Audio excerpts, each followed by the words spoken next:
In the heart of Africa, where wisdom is passed down through generations, one lesson stands out: forgiveness is power.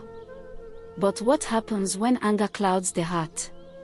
What if revenge seems like the only way forward? Today, we journey through 3 African folktales that reveal the true strength of forgiveness. Welcome to African Folktales Told by Rose, The Power of Forgiveness. Chapter 1, The Tale of the Village Chief and the Lost Son. In a small African village surrounded by green hills and wide fields, there lived a kind and wise chief named Okafor. He led his people with fairness and love, making sure everyone lived in peace. His son, Chima, was a young man full of energy and dreams. Unlike his father, he was impatient and wanted to see the world beyond the village. One day, Chima disobeyed his father and left the village.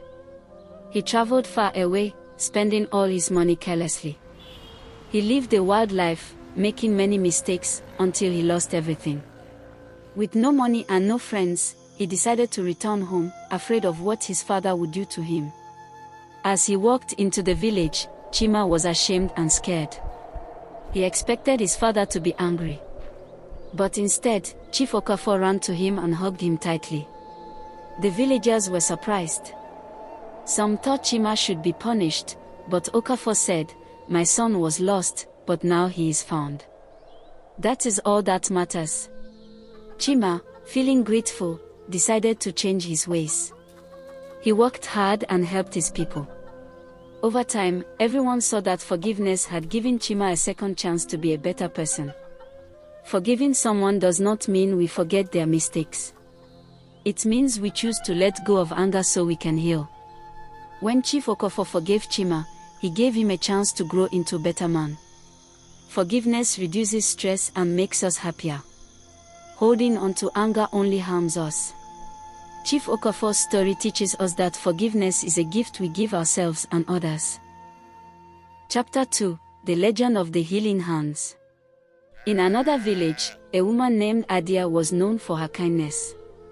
She used herbs to heal sick people and always helped those in need.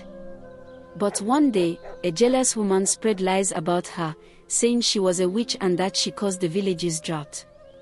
The village elders, afraid and confused, decided to send Adia away.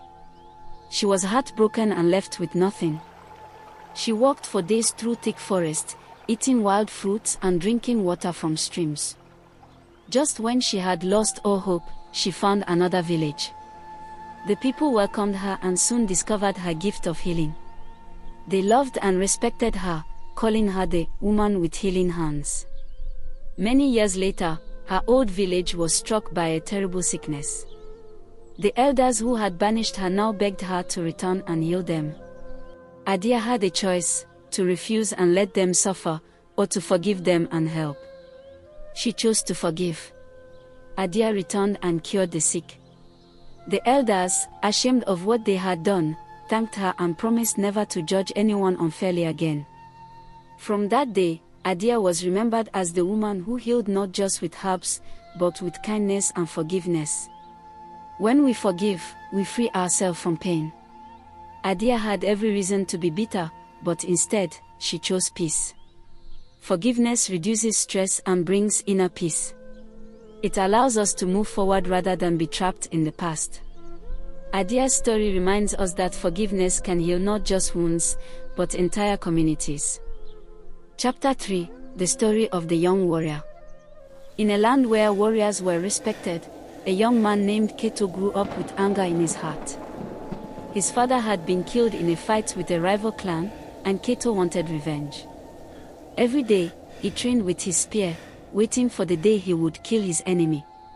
One night, an old wise man called Baba Kwame spoke to Keto. "Revenge is like fire," he said. "It burns everything, including the person holding it."